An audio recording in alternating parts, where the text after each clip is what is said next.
Okay. So, if you have been chasing your twin flame, I'm here to tell you to stop. Stop. Immediately stop.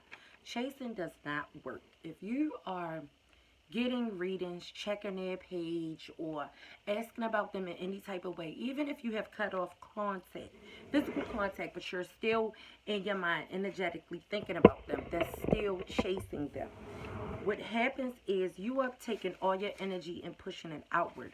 You are putting a human being on a pedestal. You are placing a human being in the place where you need to place God. You need to put God at your center. You need to decenter your twin flame. This applies to any relationship, any man. If you're going through a breakup or twin flame separation and your mind is spiraling out of control, and the only thing you're thinking about is he going to come back? Is he going to call me? What did I do? What happened? Is he with this person? Third party, all of that. Stop that. That is needy energy. Think about it. Did you look at the dynamic of Steve Urkel and Laura?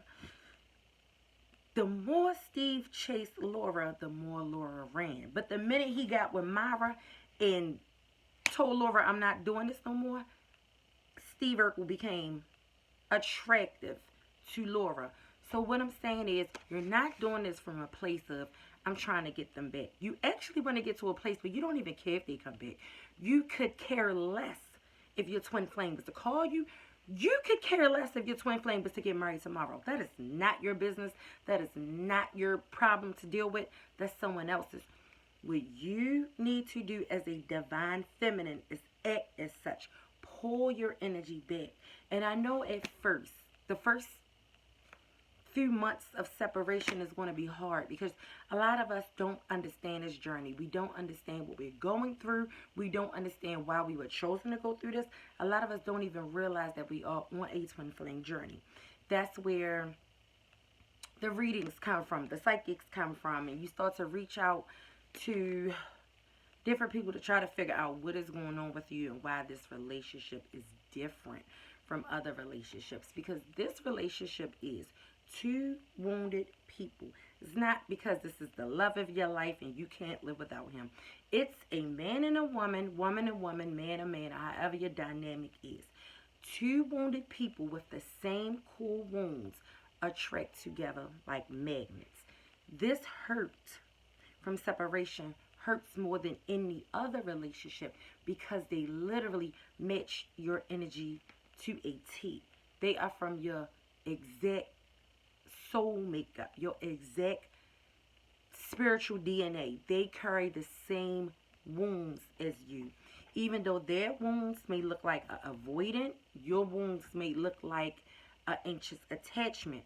Either way, it's two wounded people. The characteristics may be different, but it's still two wounded people. However you look at it, it's two wounded people that attracts together very, very strongly like a magnet. The divine masculine is overpowered, he's overshadowed, and he runs. The divine feminine is so anxiously attached to this individual that she chases. That's the dynamic. When you push energy outwards, you push your own energy, which is your divine masculine, away. How the antidote to that, how to switch the dynamic with any relationship, whether it's a twin flame relationship, marriage, ex-husband, friend, whatever. The whole dynamic of being magnetic is to pull your energy back towards you. Every time you think, why did he leave? Turn that energy back and say, why do I care if he left?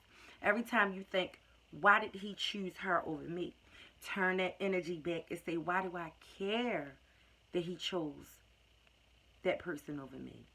It does not matter. This is your world, your TV show. You are the main character. Turn that energy back towards you. It's going to hurt like hell. So what? We don't care. We're not victims. We're not babies. We're going through this pain. We're no longer chasing a man to fill a void. We will never chase a man to fill a void. Why? Because once you sit with that void, sit with that pain, you clear out all that trauma, all that negative energy. You clear out the runner chaser dynamic and you become your own magnet. You become your own world. When you turn the focus inward towards you, give your hurt and pain to higher power. What I can tell you what will help you is when you keep all that stored and trapped emotions, that I want him back, I need him, all that is trapped in the pelvis, it's trapped in the lower chakras. That's why a lot of our divine masculines are very, very sexual. So if you are a divine feminine, more likely you have been cheated on by this guy, or this guy is cheating on someone else to be with you. That may be how the dynamic started, because these men are very sexual.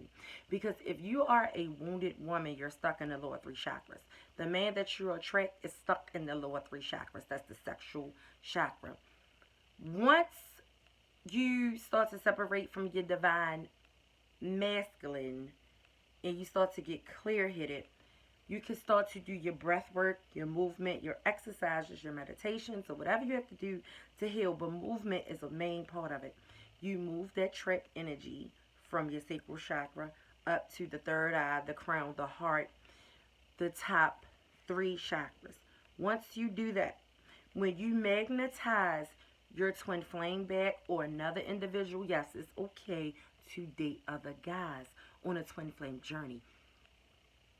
Please stop thinking I'm not dating anyone else.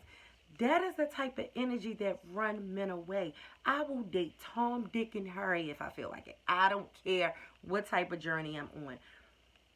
But anyway, back to what I was saying. Once you pull that energy upwards, once you use that energy for life force energy, when you do attract back your divine partner or a soulmate or just a relationship, you can only attract a person that's also in the top three chakras, that takes them out of the highly sexual chakra. It takes them out of that I gotta boink anything type of energy. You will no longer attract a man that's a cheater. You will no longer attract a man that's highly sexual. When he comes back, when your divine masculine comes back, or when you meet this new man with the divine masculine's energy, you're attracting an energy, not a person. So if your divine counterpart, so say if your divine counterpart, the one that you're going through separation with, is not ready to be with you in this lifetime, it's okay. We are not caring about that anymore. What happens is God will say, okay, you missed your chance. You stay down here.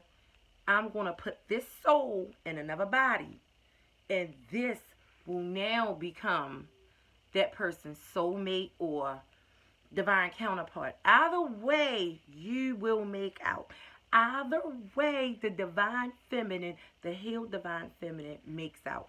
Even if your counterpart heals and do not come back to you in this lifetime, if your divine counterpart chooses to heal but not reconnect to you, you will not care.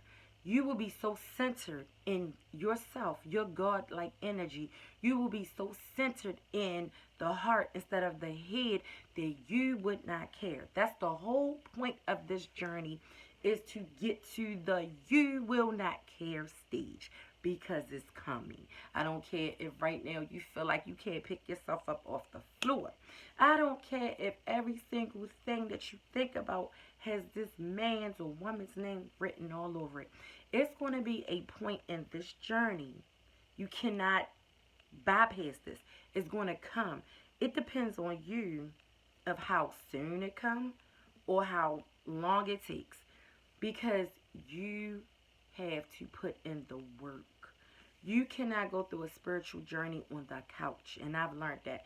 You're going to go through a period of like the void. When you go through the void, baby, you halfway through. The void is when you go through the dark night of the soul and you get to a stage called the void.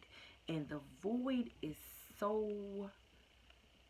it's so disconnected from reality. It's like you walking around like a zombie. You're going to feel spiritually tired. You're going to be so tired that you feel it in your soul, in your bones. It's like